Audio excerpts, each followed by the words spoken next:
Hello everyone, क्या हाल चाल है। आप सभी लोगों का स्वागत है infinity learn NEET by Shri Chaitanya में। सो भाई मैं एक लेकर आया हूं बहुत ही शानदार सा सेशन जिसमें आप लोगों को एक सिंपल सी चीज समझानी बहुत जरूरी है। क्या है वो? सर, वर्क एनर्जी थ्योरम को यूज करना सीख जाओ, आपका सबसे अच्छा दोस्त बनेगा। आप बस करिए न्यूटन्स लॉज ऑफ मोशन से सवालों को सॉल्व करना, आप जल्दी सीख जाइए वर्क एनर्जी थ्योरम को, क्योंकि वो आपका सबसे सच्चा दोस्त है। फटाफट जल्दी आंसर को निकालना अगर कोई बता सकता है तो वो है वर्क एनर्जी थ्योरम। तो लाया हूं मैं सबसे पहले तो आप लोगों को वर्क एनर्जी थ्योरम समझाने के लिए, और साथ ही साथ दो ऐसे सवाल लाया हूं जिसको आप न्यूटन्स लॉज ऑफ मोशन से भी कर सकते हैं। तो आपका टास्क रहेगा उनको एनएलएम से आंसर निकालना, और मेरा टास्क रहेगा यहां पे उन्हें वर्क पावर एनर्जी से सॉल्व करके आपको ये दिखाना कि वो देखो कितने आसानी से सॉल्व हो जाते हैं। एक बच्चे को हमेशा समस्या रहती है कि सर वर्क पावर एनर्जी लगता कैसे है, यही समझ नहीं आता। तो आइए ये सेशन आप ही के लिए है। वर्क एनर्जी थ्योरम समझते हैं और उसके बाद उसकी एप्लीकेशन को समझते हैं। आइए फटाफट शुरू करते हैं। वर्क एनर्जी थ्योरम होता क्या है? तो भाई देखो, सिंपल शब्दों में अगर मैं बात करूं तो वर्क एनर्जी थ्योरम का कहना यह है कि दुनिया में जितने भी तरह के फोर्सेस है ना, सबको ले आओ और सबके द्वारा वर्क डन करा दो। सबको ले आओ और सबके द्वारा वर्क डन करा दो। सबके द्वारा जो वर्क डन होगा वो मेरा चेंज इन काइनेटिक एनर्जी के बराबर होगा। बात समझ में आ रही है आप? ये होता है आपका वर्क एनर्जी थ्योरम। अब दुनिया में जितने भी फोर्सेस हैं sir, gravitation, electrostatic, electromagnetic, tension, normal, कितने सारे फोर्सेस हैं। तो टेंशन मत लो, काम करने की कला पे या काम करने पे सारे फोर्सेस को दो भागों में बांटा जा सकता है, और वो दो भाग हैं आपके कंजर्वेटिव फोर्स और नॉन कंजर्वेटिव फोर्सेस। ठीक है, यानी कि work done bye all forces को मैं कंजर्वेटिव या नॉन कंजर्वेटिव बोल सकता हूं, और वो लिख सकता हूं डेल्टा के बराबर। अब कंजर्वेटिव फोर्सेस उठ के उधर चले जाते हैं और ये delta K plus negative of work done by conservative forces कहलाते हैं। ये हो जाता है आपका किसके बराबर? ये हो जाता है आप लोगों का work done by non conservative forces के बराबर। अब ये negative of work done by conservative forces ही कहलाते हैं आपके चेंज इन पोटेंशियल एनर्जी। ये जो आप negative of work done by conservative force बोल रहे हैं उसी को डेल्टा यू कहा जाता है। ये आ जाता है आपका रेडीमेड वर्क एनर्जी थ्योरम। ये है आपका रेडीमेड वर्क एनर्जी थ्योरम, कोई फ्लॉ नहीं है। लोग इसमें इंटरनल एक्सटर्नल दुनियादारी की चीजें जोड़ते हैं, मैं यहां पे कुछ नहीं जोड़ता। ये रहा, ये है आपका सही तरीके का वर्क एनर्जी थ्योरम। और इसी में एक सिंपल सी चीज बात होती है कि अगर सिस्टम बस कंजर्वेटिव फोर्सेस के अंडर वर्क कर रहा है या उस पर नॉन कंजर्वेटिव फोर्स एक्ट कर भी रहे हैं, तो उनकी वजह से अगर वर्क डन जीरो है तो sir delta K plus delta you zero के बराबर रहेगा, यानी मैकेनिकल एनर्जी कंजर्व रहेगी। तो अगर ये वाला सेक्शन आपका जीरो हो जाएगा तो ये delta K plus delta you zero हो जाएगा, और ये जीरो होने पे ही आप बोलते हैं कि आपकी conservation of mechanical energy stored है। कंजर्वेशन ऑफ मैकेनिकल एनर्जी का कॉन्सेप्ट यहीं से आता है कि सिस्टम में जो work done by non conservative है जीरो हो जाना चाहिए। अब ये तो रहा वर्क एनर्जी थ्योरम, लेकिन देखो होता क्या है कि आप सक्षम नहीं होते बहुत बार ये समझने में कि यार ये कंजर्वेटिव फोर्स है कि नॉन कंजर्वेटिव फोर्स है, ये कंजर्वेटिव है कि नॉन कंजर्वेटिव है। क्योंकि नॉन कंजर्वेटिव के नाम पे आपको तो फोर्स पता है, ये तीन हो सकते होंगे, एक तो फ्रिक्शन, एयर रेजिस्टेंस या विस्कोसिटी। और कंजर्वेटिव के नाम पे आपको भी तीन फोर्सेस पता है, ग्रेविटेशनल फोर्स, स्प्रिंग फोर्स और इलेक्ट्रोस्टैटिक। लेकिन फोर्स तो सर दुनियादारी के हैं, नॉर्मल, टेंशन, ये वो, एक्सटर्नल फोर्स, नॉर्मल पुश और पुल।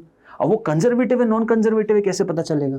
तो इसमें एक छोटा सा हैक लगाता हूं मैं। हैक क्या लगाता हूं? यहां पे नॉन कंजर्वेटिव के साथ एक एक्सटर्नल फोर्स जोड़ देता हूं और इसको ऐसा लिख देता हूं, delta K plus delta U is equal to work done by non conservative plus work done by external, और जोड़ देता हूं।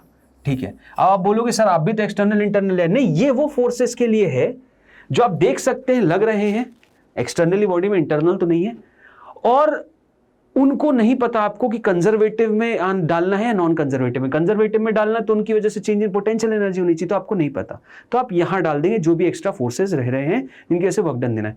तो एक न्यूमेरिकल सॉल्व करने के लिए इसको आप यूज कर लेना। हालांकि ये एकदम अप्रोप्रिएट और एकदम करेक्ट वर्क एनर्जी थ्योरम है। अब आइए, मेन टास्क ये तो नहीं था, ये बहुत लोगों को पता होगा, नहीं भी पता होगा, बट मेन टास्क था आप लोगों को वर्क एनर्जी थ्योरम अप्लाई करके दिखाना, और इसको आप लोगों को न्यूटन्स लॉज ऑफ मोशन के तहत सॉल्व करना है। ये टास्क आपका है, और बताइएगा कौन जल्दी आता है आंसर और किससे इजीली निकलता है। अब देखिए, बोला है body is thrown on a horizontal rough surface, mu k equals to 0.5 with initial velocity 20 metre per second. What is the stopping distance for it? What is going to be the stopping distance for it. ठीक है, no problem. आप देखिए यहां पे आप simple सी चीज क्या करोगे, यहां पे आप बोलोगे सर ये जाएगा, इस पे एफ के लगेगा, एफ के डिवाइडेड बाय मास कर देंगे तो मेरा एक डी एक्सेलरेशन आ जाएगा। डी एक्सेलरेशन से मैं मानूंगा यहां पे v इक्वल्स टू 0 है, फिर उसके बाद में इक्वेशन ऑफ मोशन के तहत डिस्प्लेसमेंट निकालूंगा और मैं यहां पे क्या बोलूंगा, मैं सिंपल चीज बोलूंगा ये यहां से चालू हुआ, इसके पास 20 मीटर पर सेकेंड है, हाँ ये जहां रुकेगा वहां इसकी वेलोसिटी 0, बिल्कुल सही बात। ये यहां पे चलेगा, मान लेते हैं कुछ x डिस्टेंस, और इस x डिस्टेंस चलते चलते इस पे एक फोर्स लग रहा होगा पीछे की तरफ, फ्रिक्शन फोर्स, जिसकी वैल्यू हो जाएगी न्यू mg। बिल्कुल यही आप भी मानते हैं, मैं भी मान रहा हूं। अब मेरा तो बस एक लाइन में आंसर आ जाना है, मैं सीधे लिखूंगा delta K plus delta U is equal to work done by non conservative plus work done by external, और फिर बोलूंगा भाई देखो ना तो स्प्रिंग है, ना ग्रेविटी है, ना इलेक्ट्रोस्टैटिक है, ये चीज का कोई इन्वॉल्वमेंट है नहीं, मुझे कोई एक्सटर्नल फोर्स भी नहीं दिख रहा, तो इस चीज को भी हटा दो। यानी जितना भी डेल्टा के है work done by non conservative force है। डेल्टा के कितना है, फाइनल काइनेटिक एनर्जी 0 है, इनिशियल कितनी 1/2 m इंटू वी स्क्वायर कितना है 20 square will be equal to work done by non conservative कितना है सर, फ्रिक्शन उधर लग रहा है, कितना लग रहा है सर, न्यू mg, न्यू की वैल्यू कितनी थी 0.5 इंटू एम इंटू जी की वैल्यू 10 होती है, इंटू डिस्टेंस पता नहीं x निकालना है, और न्यू mg इधर है, x इधर है, इसलिए नेगेटिव साइन। ओरे बाबा ये नेगेटिव से नेगेटिव कैंसिल, m से m कैंसिल, 0.5 10 से मिलेगा तो 5 हो जाएगा, ये 400/2 200, ये 205 से जाएगा 40, x की वैल्यू आ गई 40। लीजिए एक इक्वेशन ने आपका काम खत्म कर दिया, ऑप्शन नंबर डी एकदम करेक्ट है। वो देखिए ऑप्शन क्या दिख रहा है, समझ में आया, क्लियर है। ये तो तब भी आप लोग डाइसी हो सकते हैं, नहीं सर ये तो हम न्यूटन्स लॉज ऑफ मोशन से कर लेते sir, acceleration mu mg upon m, mu g पता ही है, और एक्सेलरेशन है v इक्वल्स टू u, नहीं ये नहीं मानूंगा मैं, ये तो मैं न्यूटन्स लॉज ऑफ मोशन से इजीली कर देता, ये तो और समझ नहीं आया। चलो दूसरा ले आता हूं, देखो गिरा, लगाओ न्यूटन्स लॉज ऑफ मोशन का कॉन्सेप्ट लगाओ, सॉल्व करके बताना कितना टाइम लगा। आओ मैं इसको सॉल्व करता हूं वर्क एनर्जी थ्योरम से। बोला गया upper half of an incline plane of inclination theta, upper half of an incline plane inclination theta. चलिए मान लीजिए इंक्लाइन प्लेन है भाई, आधा हिस्सा ये रहा ऊपर का, इस परफेक्टली स्मूथ, ये हिस्सा पूरा स्मूथ है, ठीक है, while lower half is rough, ठीक है, ये वाला रफ है, इसका न्यू होगा कुछ, ठीक है। अब ब्लॉक स्टार्टिंग फ्रॉम रेस्ट, यहां से ऐसे रेस्ट से चालू हुआ, हाँ यानी u इक्वल्स टू 0, बिल्कुल, will again come to rest at the bottom, मतलब यहां से चला, यहां पे वेलोसिटी एक्वायर किया, फिर उसके बाद धीमा धीमा हुआ और फाइनली यहां पे वापस रेस्ट में आ गया, v इक्वल्स टू 0। उसके बाद बोला है if the coefficient of friction between sub block and lower half is given by, बताना है ये म्यू की वैल्यू थीटा से रिलेट कैसे हो रही है। देखिए अभी सॉल्व करता हूं 1 सेकंड के अंदर, मेरी बात सुनो, बस एक सिंपल सी चीज मुझे बता दो, क्या बताना है सर, एक सिंपल सी चीज बस ये बता दो मेरे को कि ये हाइट h ले रहे हो क्या, ये हाइट h ले रहे हो, हाँ, तो अगर ये हाइट h है तो ये वैल्यू कितनी हो जाएगी, निकाल सकते हो सर। देखो साइन थीटा होता है परपेंडिकुलर अपॉन हाइपोटेन्यूज, तो ये जो टोटल लेंथ हो जाएगी ये h अपॉन साइन थीटा हो जाएगी, हाँ, तो ये वाली लंबाई कितनी हो जाएगी h अपॉन 2 साइन थीटा, और ये वाली कितनी हो जाएगी h अपॉन 2 साइन थीटा। ये जो टोटल आप देख रहे हैं, मैं दोबारा बता रहा हूं, ये जो टोटल आप देख रहे हैं ये हो जाएगी h अपॉन साइन थीटा। आपको कैसे पता सर, अरे यार ये h अपॉन साइन थीटा, इसका साइन कॉम्पोनेंट ये h हो जाएगा ना, तो इसमें साइन थीटा लगोगे h आ रहा है, ठीक है, simple sine theta h upon hypotenuse होता था, हाइपोटेन्यूज की value h upon sine theta, और ये इसका मिड पॉइंट है, तो ये डिस्टेंस कितना हो जाएगा, ये डिस्टेंस हो जाएगा सर मेरा h बाय साइन थीटा का आधा, यानी h अपॉन 2 साइन थीटा। हाँ तो बस मुझे इतना ही पता करना था, क्यों, आइए बताता हूं। इक्वेशन लिखिए, delta K plus delta U is equal to work done by non conservative plus work done by external. आइए बताइए, पहला रेस्ट था, बाद में भी रेस्ट है भैया, एनर्जी काइनेटिक एनर्जी का कोई चेंज हो रहा है, कुछ नहीं, 0 - 0। डेल्टा यू ऊपर से h हाइट नीचे गिरा है, जो नीचे वाली हाइट है वो कितनी है, h डाउन है, तो पोटेंशियल एनर्जी क्या हो रही है, कम हो रही है, ज्यादा हो रही है सर, पोटेंशियल एनर्जी कम हो रही है, नीचे जा रहा है, तो -mgh।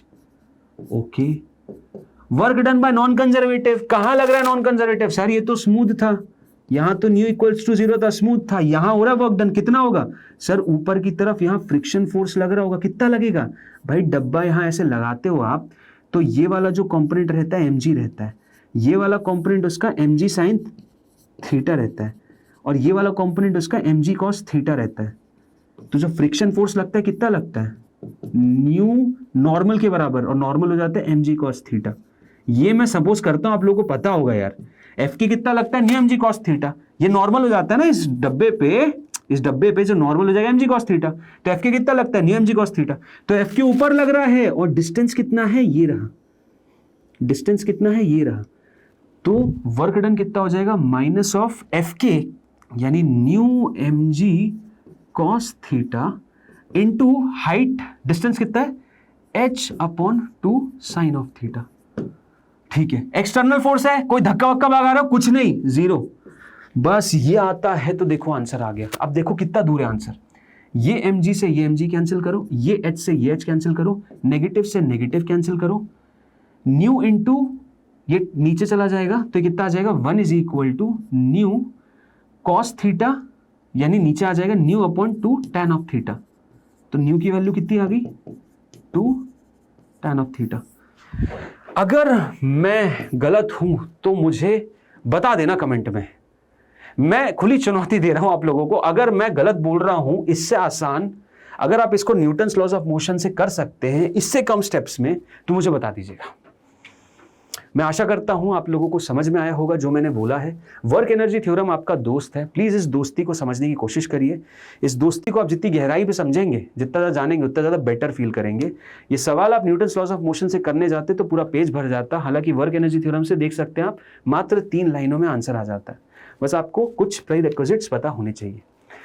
तो आई होप ये पूरे सेशन ने आपको बताया, और मुझे कमेंट में प्लीज़ ज़रूर बताइएगा जिनको अगर समझ में आया ये चीज़, कि क्या आपको ये डिफरेंस समझ में आया कि नहीं आया, कि वर्क एनर्जी थ्योरम से कितनी जल्दी हो सकता है। ठीक है, बढ़ते आगे की तरफ। अगर आप इन बच्चों में शुमार होना चाहते हैं जिन्होंने अपने स्कोर से भी ज़्यादा का ग्रोथ किया है 2023 से 2024 में, तो यार आई थिंक इन्फिनिटी लर्न से बेटर प्लेटफॉर्म आपको अभी हाल फिलहाल में नहीं मिल सकता, जो आपके घर के कंफर्ट स्पेस में आपको वो टॉप नॉच क्वालिटी का श्री चैतन्य का कंटेंट, जैसे पढ़ पढ़ के देश का टॉपर बनता है, और टॉपर ही नहीं हर एक एवरेज स्टूडेंट ग्रो करता है, आप उसे अवेल कर सकते हैं। तो आप ऐप को डाउनलोड करिए, आपके सारे फीचर्स से गो थ्रू करिए, आपको काफ़ी हेल्प मिलेगी, मदद मिलेगी।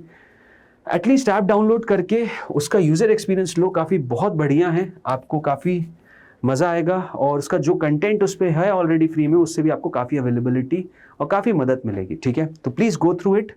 बाकी इन्फिनिटी लर्न बहुत सारे प्लेटफॉर्म पे है, यूट्यूब चैनल चलता है जिस पे आप देख रहे हैं, साथ ही साथ इंस्टाग्राम, फेसबुक एंड टेलीग्राम का चैनल बहुत ज़्यादा इंपॉर्टेंट है, क्योंकि टेलीग्राम के चैनल पे आप लोगों को सेशन के सारे कंटेंट, नोट्स, क्विजेस, सारी चीज़ें मिलती है, वहाँ आप अपने डाउट भी पोस्ट कर सकते हैं। तो सब बच्चों से एक एडवाइस है, प्लीज़ टेलीग्राम का चैनल ज्वाइन कर लीजिएगा। अगर ये वीडियो अच्छा लगा तो प्लीज़ लाइक करिएगा, और चैनल सब्सक्राइब नहीं किया तो सब्सक्राइब जरूर करना। मिलेंगे अगले वीडियो में, तब तक के लिए thank you, bye bye and take care all of you.